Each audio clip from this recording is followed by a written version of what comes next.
Hello दोस्तों, नमस्कार। हम लोग पढ़ रहे हैं रिच डैड पुअर डैड की हिंदी बुक समरी साथियों। तो जैसा कि हमारा पहला सबक चल रहा है, तो चलिए स्टार्ट करते हैं अपना टॉपिक। तो देखिए, इसमें बोला गया है कि गरीब और मध्यवर्गीय लोग पैसे के लिए काम करते हैं, जबकि अमीरों के लिए पैसा काम करता है। रॉबर्ट कहते हैं, मेरे गरीब डैडी ने जो मुझे शिक्षा दी थी, शनिवार की उस खुशनुमा सुबह मैं उससे बिल्कुल अलग नजरिया सीख रहा था।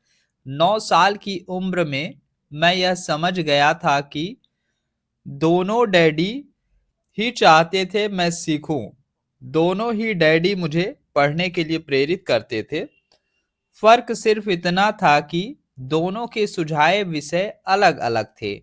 मेरे पढ़े लिखे डैडी चाहते थे कि मैं वही करूं जो उन्होंने किया था। बेटे, मैं चाहता हूं कि तुम मेहनत से पढ़ो, अच्छे नंबर लाओ, ताकि तुम्हें किसी बड़ी कंपनी में सुरक्षित नौकरी मिल सके। और यह अच्छी तरह देख लो कि इसमें बहुत से दूसरे लाभ हों। जबकि मेरे अमीर डैडी चाहते थे कि मैं यह सीखूं कि पैसा कैसे काम करता है, ताकि मैं इससे अपने लिए काम करवा सकूं। यह सबक मुझे जीवन भर उनके मार्गदर्शन में सीखना था, न कि किसी क्लासरूम में। मेरे अमीर डैडी ने मेरा पहला सबक जारी रखा, मैं खुश हूं कि तुम 10 सेंट प्रति घंटे के हिसाब से काम करने पर गुस्सा हो गए। अगर तुम गुस्सा नहीं हुए होते और तुम ऐसा खुशी खुशी करते रहते, तो मैं तुम्हें साफ कह देता कि मैं तुम्हें नहीं सिखा सकता। यह जान लो कि सच्ची शिक्षा में ऊर्जा, प्रबल भावना और जबरदस्त इच्छा की जरूरत होती है, और गुस्सा उस फार्मूले का एक बहुत बड़ा हिस्सा है। क्योंकि प्रबल भावना में गुस्से और प्रेम का समन्वय होता है। जब पैसे की बात आती है, तो ज्यादातर लोग सुरक्षित रास्ता खोजते हैं, इसलिए प्रबल भावना उन्हें राह नहीं दिखा पाती। उन्हें राह दिखाता है उनका डर। तो क्या इसलिए वे कम तनख्वाह पर काम करने के लिए राजी हो जाते हैं? मैंने पूछा। अमीर डैडी ने कहा, हाँ, कुछ लोग कहते हैं कि मैं लोगों का शोषण करता हूँ, क्योंकि मैं उन्हें उतनी तनख्वाह नहीं देता जितनी उन्हें शुगर प्लांटेशन या सरकार की तरफ से मिलती है। मैं यही कहना चाहता हूँ कि लोग खुद अपना शोषण करते हैं, डरते वे हैं, मैं नहीं डरता। पर क्या आपको नहीं लगता कि आपको उन्हें ज्यादा तनख्वाह देनी चाहिए? मैंने पूछा। मुझे ज्यादा देने की जरूरत ही नहीं है, और इसके अलावा ज्यादा पैसा मिलने से उनकी समस्या नहीं सुलझेगी। अपने डैडी को ही देख लो, वह बहुत सा पैसा कमाते हैं और फिर भी वे अपने बिलों का भुगतान नहीं कर पाते। दुनिया में ऐसे बहुत से लोग हैं जिन्हें अगर ज्यादा पैसा मिल जाए, तो क्या वे ज्यादा कर्ज में डूब जाएंगे? तो इसी कारण आपने मुझे 10 सेंट प्रति घंटे की तनख्वाह दी, मैंने मुस्कुराते हुए कहा। यह एक सबक का हिस्सा था। बिल्कुल सही, अमीर डैडी ने मुस्कुराकर कहा। देखो, तुम्हारे डैडी स्कूल गए और उन्होंने बहुत बढ़िया शिक्षा इसलिए हासिल की ताकि उन्हें अच्छी तनख्वाह वाली नौकरी मिल सके, जो उन्हें मिल गई। परंतु उनके पास आज भी पैसे की तंगी है। ऐसा इसलिए क्योंकि उन्होंने स्कूल से पैसे के बारे में कुछ भी नहीं सीखा, और सबसे बड़ी बात यह है कि वे पैसे के लिए काम करने में भरोसा रखते हैं। और आप नहीं करते? मैंने पूछा। नहीं, सच पूछा जाए तो नहीं, अमीर डैडी ने कहा। अगर तुम पैसे के लिए काम करना सीखना चाहते हो, तो स्कूल में ही रहो। यह सीखने के लिए उससे बढ़िया जगह कोई और नहीं हो सकती। परंतु अगर तुम यह सीखना चाहते हो कि पैसा तुम्हारे लिए किस तरह काम करे, तो यह मैं तुम्हें सिखा सकता हूँ, परंतु तभी जब तुम यह सीखना चाहो। क्या हर कोई यह नहीं सीखना चाहता? मैंने पूछा। नहीं, अमीर डैडी ने कहा। सिर्फ इसलिए क्योंकि पैसे के लिए काम करना ज्यादा आसान है, खासकर तब जब पैसे के बारे में आपकी मूल भावना डर हो। मैं मैं समझ नहीं पाया, मैंने उत्सुकता के साथ पूछा। उसकी चिंता फिलहाल मत करो, अभी इतना ही समझ लो कि डर के कारण ही ज्यादातर लोग अपनी नौकरी कर रहे हैं। अपने बिलों का भुगतान न कर पाने का डर, नौकरी से निकाल दिया जाएगा इस बात का डर, पर्याप्त पैसा नहीं होने का डर, एक बार फिर से शुरू करने का डर, यह किसी व्यवसाय को सीखने की और पैसे के लिए काम करने की कीमत है। ज्यादातर लोग पैसे के गुलाम बन जाते हैं और फिर वे अपने बॉस पर अपनी भड़ास निकालते हैं। तो आपकी नज़र में पैसे से अपने लिए काम करवाना एक बिल्कुल अलग विषय है? मैंने पूछा। तो अमीर डैडी ने जवाब दिया, बिल्कुल। शनिवार की उस खुशनुमा सुबह हवाई में हम लोग चुपचाप बैठे रहे। मेरे दोस्त उस समय लिटिल लीग बेसबॉल गेम शुरू कर ही रहे होंगे, पर किसी वजह से मैं खुश था कि मैंने 10 सेंट प्रति घंटे के हिसाब से काम करने का फैसला किया था। मुझे लगा कि मैं कुछ ऐसा सीखने जा रहा हूँ जो मेरे दोस्त स्कूल में कभी नहीं सीख पाएंगे। मेरे अमीर डैडी ने पूछा, सीखने के लिए तैयार? मैंने दांत निकाल कर कहा, बिल्कुल। मैंने अपना वादा निभाया है। मैंने तुम्हें दूर बैठे बैठे भी सिखाया, अमीर डैडी ने कहा। 9 साल की उम्र में तुम्हें इस बात का पता चल चुका है कि पैसे के लिए काम करना कैसा होता है। अपने पिछले महीने को 50 सालों से गुणा कर लो और तुम्हें इस बात का अंदाजा हो जाएगा कि ज्यादातर लोगों की जिंदगी किस तरह गुजरती है। मैं समझ नहीं पाया। मैंने पूछा, जब तुम मुझसे मिलने के लिए लाइन में इंतजार कर रहे थे तो तुम्हें कैसा लग रहा था? एक बार नौकरी के लिए और दूसरी बार तनख्वाह बढ़वाने के लिए। भयानक, मैंने आंसर दिया। अगर तुम पैसे के लिए काम करने का विकल्प चुनते हो तो ज्यादातर लोगों के लिए जिंदगी का मतलब यही होता है, अमीर डैडी ने कहा। और तुम्हें तब कैसा लगा जब श्रीमती मार्टिन ने तुम्हारे हाथ में 3 घंटे के काम के लिए 3 सिक्के डाले थे? मुझे लगा था कि यह काफी नहीं है। मुझे लग रहा था कि यह कुछ भी नहीं है।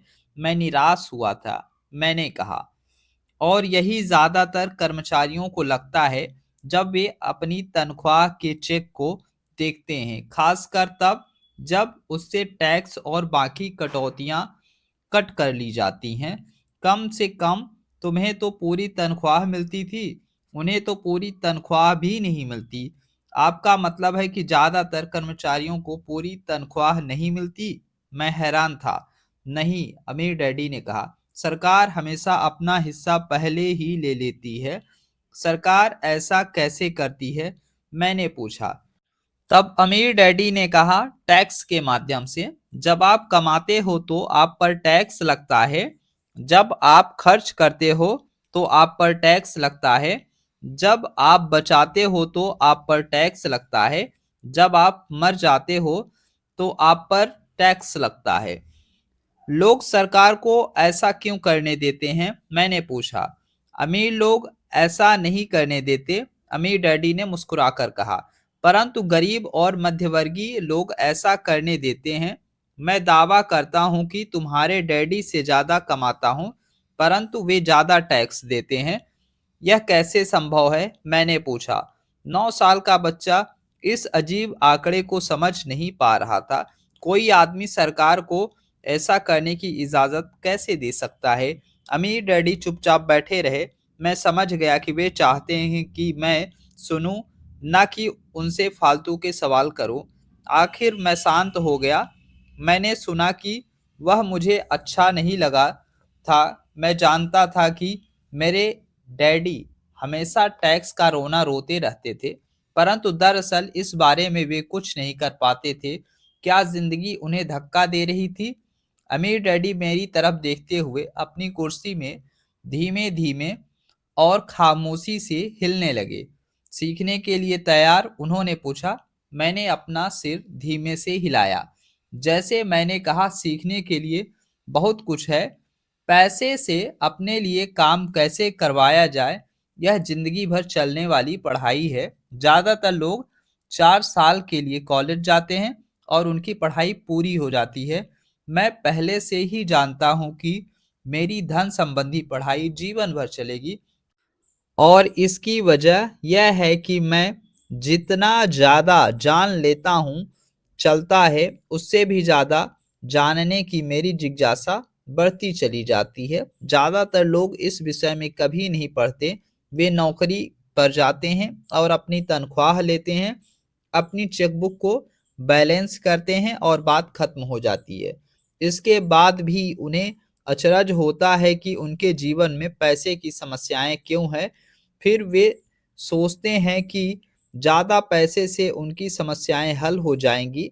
बहुत कम लोगों को यह एहसास होता है कि असली समस्या धन संबंधी शिक्षा का ज्ञान है, ना कि पैसा।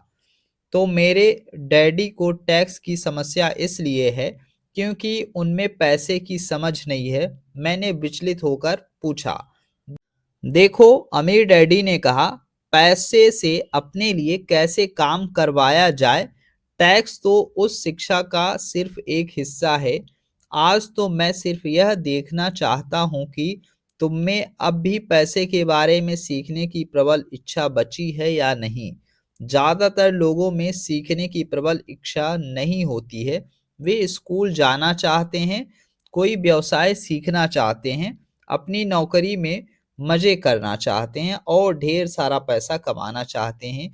एक दिन वे तब जागते हैं जब उनके सामने पैसे की समस्या आ जाती है और तब वे काम करना बंद नहीं कर सकते। पैसे के लिए काम करने की यही कीमत होती है और उन्हें यह कीमत चुकानी ही पड़ती है। अगर वे पैसे से अपने लिए काम करवाना सीख लेते तो उनके सामने यह समस्या कभी नहीं आती। तो तुम अब भी सीखने की और जानने की जिज्ञासा रखते हो? अमीर डैडी ने पूछा। मैंने हामी में सिर हिलाया। अच्छा, अमीर डैडी ने कहा, अब काम पर वापस जाओ और इस बार मैं तुम्हें बिल्कुल तनख्वाह नहीं दूंगा। क्या? मैंने हैरान होकर पूछा। तुमने सही सुना, तनख्वाह बंद। तुम हर शनिवार 3 घंटे उसी तरह काम करोगे, परंतु इस बार तुम्हें 10 सेंट प्रति घंटे के हिसाब से तनख्वाह नहीं मिलेगी, क्योंकि तुम्ही ने तो कहा है कि तुम पैसे के लिए काम करना नहीं सीखना चाहते हो। इसलिए मैं तुम्हें बदले में कुछ भी नहीं दूंगा। मुझे अपने सुने हुए शब्दों पर भरोसा नहीं हो रहा था। मैंने माइक से पहले ही बात कर ली है। वह पहले से ही काम कर रहा है, मुफ्त में डिब्बों की सफाई कर रहा है और उन्हें करीने में जमा रहा है। अब तुम भी जल्दी से जाकर काम में जुट जाओ। यह ठीक नहीं है, मैं चिल्लाया। आपको कुछ न कुछ तनख्वाह तो देनी चाहिए। तुमने कहा था कि तुम सीखना चाहते हो। अगर तुम इस बात को अभी नहीं सीख पाओगे तो तुम भी उन्हीं 2 महिलाओं और बूढ़े आदमी की तरह बन जाओगे जो मेरे लिविंग रूम में बैठे हैं। ये लोग पैसे के लिए काम करते हैं और डरते हैं कि मैं उन्हें नौकरी से न निकाल दूं। या तुम अपने डैडी की तरह बन जाओगे जो पैसा तो बहुत कमाते हैं परंतु गले तक कर्ज में डूबे रहते हैं। शायद उन्हें यह उम्मीद रहती है कि ज़्यादा पैसे से उनकी समस्या सुलझ जाएगी। अगर तुम यही चाहते हो तो मैं एक बार फिर 10 सेंट के अपने पुराने वादे पर लौटने के लिए तैयार हूँ। या तुम वह कर सकते हो जो ज़्यादातर लोग करते हैं, इस बारे में शिकायत करो कि तनख्वाह बहुत कम है और तुम यह नौकरी छोड़कर दूसरी नौकरी की तलाश शुरू कर दो। मेरी समझ में नहीं आ रहा है कि मैं क्या करूं, मैंने पूछा। अमीर डैडी ने अपने सिर पर उंगली रखी और कहा, इसका इस्तेमाल करो। अगर तुम इसका सही इस्तेमाल करोगे तो तुम मुझे जल्द ही इस बात के लिए धन्यवाद दोगे कि मैंने तुम्हें मौका दिया और एक दिन तुम बहुत अमीर आदमी बन जाओगे। मैं वहां सोचते हुए खड़ा रहा कि मुझे कितना घटिया विकल्प दिया जा रहा है। मैं यहाँ अपनी तनख्वाह बढ़वाने आया था और अब मुझे मुफ्त में काम करने के लिए कहा जा रहा है। अमीर डैडी ने एक बार फिर अपनी उंगली सिर पर रखा और कहा, इसका इस्तेमाल करो। अब यहाँ से जाओ और अपने काम में जुट जाओ। सबक एक, अमीर लोग पैसे के लिए काम नहीं करते हैं। मैंने अपने गरीब डैडी को यह नहीं बताया कि मैं मुफ्त में काम कर रहा हूँ। उन्हें यह समझ में नहीं आता। मैं उन्हें इसकी वजह ठीक से इसलिए नहीं समझा सकता था क्योंकि मैं खुद ही इसे ठीक से नहीं समझ पाया था। अगले 3 हफ्ते माइक और मैं 3 घंटे तक हर शनिवार को काम करते रहे, मुफ्त में। काम बहुत परेशानी वाला नहीं था और वक्त गुजरने के साथ साथ यह ज़्यादा आसान होता जा रहा था। मुझे अफसोस था तो अपने छूटे हुए बेसबॉल गेम और कॉमिक्स का। अब मैं उनका मज़ा नहीं ले सकता था। तीसरे हफ्ते दोपहर में अमीर डैडी आए। हमने उनके ट्रक के पार्किंग में आने की आवाज़ सुनी। वह स्टोर में घुसे और उन्होंने श्रीमती मार्टिन को गले लगाकर अभिवादन किया। स्टोर में क्या चल रहा है यह जानने के बाद वे आइसक्रीम फ्रीजर के पास गए, उसमें से 2 आइसक्रीम निकाली, उनका दाम चुकाया और इसके बाद मेरी और माइक की तरफ इशारा करते हुए कहा, चलो घूमने चलते हैं। हम सड़क के पार गए, कुछ कारों को चकमा दिया और एक बड़े घास के मैदान में टहलने लगे जहां कुछ वयस्क सॉफ्टबॉल खेल रहे थे। दूर की पिकनिक टेबल पर बैठकर उन्होंने माइक और मुझे आइसक्रीम दी। कैसा चल रहा है? बढ़िया, माइक ने कहा। मैंने सहमति में सिर हिलाया। कुछ और सीखा? अमीर डैडी ने पूछा। माइक और मैंने एक दूसरे की तरफ देखा, अपने कंधे उचकाए और अपने सिर को नहीं में एक साथ हिलाया। जिंदगी के सबसे बड़े जाल से बचना। अच्छा यह होगा कि तुम बचपन से ही यह सोचना चालू कर दो कि तुम अब जिंदगी के सबसे बड़े सबक को देख रहे हो। अगर तुम इस सबक को सीख लेते हो तो तुम बहुत ज़्यादा आज़ादी और सुरक्षा भरी जिंदगी का सुख ले सकते हो।